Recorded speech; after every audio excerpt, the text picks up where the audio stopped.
Wonka is a new prequel about the famed chocolate factory entrepreneur, Willy Wonka. This film stars Timothée Chalamet in the title role as a young Wonka who must maneuver a fantastical version of London and a sort of chocolate mafia in order to make his stamp upon the world. This film is directed by Paul King, who previously directed both Paddington and Paddington 2. Both incredibly slept-on movies that are both cute and surprisingly well put together stories, so coming into this film I had rather high expectations. I mean, Paddington 1 has a 97% on Rotten Tomatoes, and Paddington 2 has a 99% on Rotten Tomatoes. And this film is in keeping with the tone in those two films. One of my favorite things about Wonka is how light and airy it feels. You can tell that while this looks like our world in parts, it's still a fantasy where chocolate is at the epicenter of culture. This inherently makes the film feel silly. The fact that a chocolate empire could control countries, politics, the church, it's just funny to even think about. I feel like when we get a movie like this where there's going to be a disconnect for the audience in terms of relatability, it becomes easier for people to dog on it. Mark it as stupid, point out how silly Chalamet seems judged by the trailers alone, etc. But to me, this only enhances the film. It provides an escapism to a world lighter than our own. I mean, wouldn't you like to live in a world surrounded by chocolate? That does lead me into a mild criticism for the film though. While chocolate is ever present, we don't really get the practicality of the first two Wonka films. When we see rivers of chocolate here, you know you're looking at a CGI rendering of chocolate, which I get. What are they supposed to do? What they're doing in this movie, it's sort of a big ask to make an actual chocolate river. But part of the wonder of the other two Wonka films is how they practically made some of the set pieces. But that's a minor criticism on my part. It's inevitable that we are going to see comparisons between this film and the other two Wonka movies. And while I haven't seen this online, it's inevitable that we're gonna get online think pieces talking about how Chalamet is the worst Willy Wonka. Which, on that note, let's get into Chalamet's performance.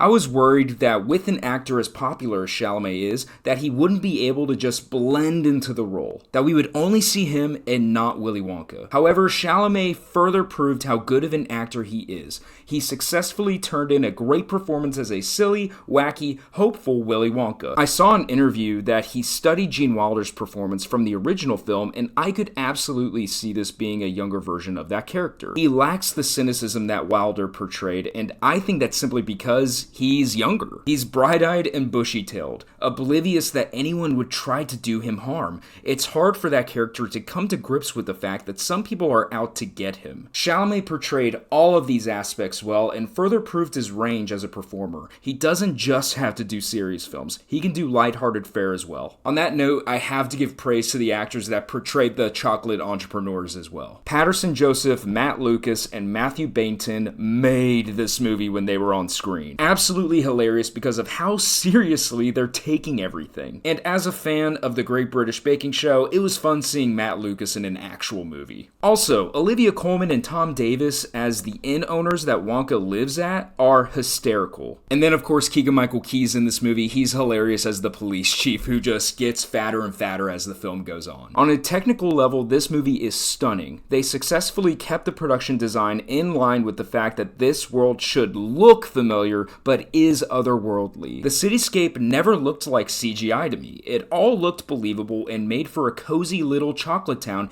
even though it's supposed to be a major city. Also, major props to the costume design. They incorporated previous looks of Wonka, costumes that would fit into a Paddington film, and costumes fit for a British period piece and blended it all in seamlessly. For what they were going for here with the tone, the production design and costumes did a fantastic job. Now, in case you didn't know, this movie is a musical as well, so how are the songs? Long story short, the songs are fantastic here. It sort of reminded me of the music from The Greatest Showman. There are a few songs here that are bound to get stuck in your head, and they very much utilize their sets effectively for the songs in the movie. They aren't just stationary in one room and belting out a song. They utilize their entire set, and I loved that aspect here. At the end of the day, this is a fun, harmless musical about a character we know, starring one of the best young actors alive with a director that has a flawless record. I expected this to be good, and it was. It's not the best movie of the year, but it's a movie that will have people returning to the theater for multiple viewings, and rightfully so. It's a chocolate box full of fun, and I mean one of those giant industrial-sized chocolate boxes. If you need some escapism to another world that's lighter and fun for 2 hours, Wonka is absolutely your movie this holiday season. And one last thing, I never knew I needed more of Hugh Grant as an Oompa Loompa until now. His brand of dry British humor really lends itself to everything else in this movie. But that's everything that I had to say about Wonka. Thank you guys so much for watching the video up to this point, and if you like this and you want to see more, be sure to subscribe today. Bye, y'all.